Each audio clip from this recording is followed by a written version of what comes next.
মার্কিন president Donald ট্রাম্পের তত্ত্বাবধানে থাই প্রধানমন্ত্রী অনুতিন চার্নভিরাকুল ও কম্বোডিয়ার প্রধানমন্ত্রী হুন মানেত একটি যৌথ শান্তি চুক্তি স্বাক্ষর করেছেন। এই অনুষ্ঠানে ট্রাম্প বলেন, আমি শান্তি চুক্তি সম্পূর্ণ করার ক্ষেত্রে জাতিসংঘের চেয়ে অনেক ভালো। ব্রিটিশ সংবাদ মাধ্যম বিবিসির প্রতিবেদনে বলা হয়েছে, রোববার স্বাক্ষরিত এই চুক্তিকে ট্রাম্প ঐতিহাসিক ও শান্তির নতুন দিগন্ত বলে আখ্যা দেন। মালয়েশিয়ার রাজধানী কুয়ালালামপুরে এক অনুষ্ঠানের মাধ্যমে এই চুক্তি স্বাক্ষরিত হয়েছে। ট্রাম্প জানান, জুলাই মাসে থাইল্যান্ড এবং কম্বোডিয়ার মধ্যে রক্তপাতের পর তাদের 4 জনের মধ্যে অনেক ফোনালাপ হয়েছে। এরপর তিনি থাইল্যান্ড এবং কম্বোডিয়ার সাহসী নেতাদের মধ্যে ঐতিহাসিক চুক্তিতে বিশেষ ভূমিকা রাখার জন্য মালয়েশিয়ার প্রধানমন্ত্রীকে ধন্যবাদ জানান। ট্রাম্প বলেন, এই চুক্তি মিলিয়ন জীবন বাঁচাতে পারে।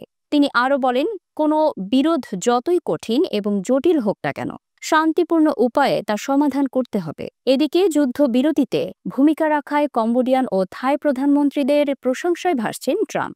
কম্বোডিয়ার প্রধানমন্ত্রী হুন মানেত শান্তি চুক্তিতে প্রেসিডেন্ট ট্রাম্পের নেতৃত্ব এবং অক্লান্ত প্রচেষ্টার জন্য ধন্যবাদ জানান। ট্রাম্পকে ধন্যবাদ জানিয়ে থাই প্রধানমন্ত্রী অনুতিন চার্নভিরাকুল বলেন, অস্ত্র অপসারণ এবং যুদ্ধবন্দীদের মুক্তি তাৎক্ষণিকভাবেই শুরু হবে। তিনি আরও বলেন, এই ঘোষণা সম্পূর্ণরূপে বাস্তবায়িত হলে স্থায়ী শান্তির ভিত্তি হিসেবে কাজ করবে। এদিকে বিবিসি জানিয়েছে, ট্রাম্প একে বলছেন কুয়ালালামপুর শান্তি চুক্তি, আর অপরদিকে মঞ্চে লেখা আছে কম্বোডিয়া থাইল্যান্ড শান্তি চুক্তি। অপরদিকে থাইল্যান্ডের অফিসিয়াল প্রেস ব্রিফিংয়ে একে শান্তি চুক্তি হিসেবে উল্লেখ না করে থাইল্যান্ড এবং কম্বোডিয়ার সম্পর্কের যৌথ ঘোষণাপত্র হিসেবে উল্লেখ করা হয়েছে।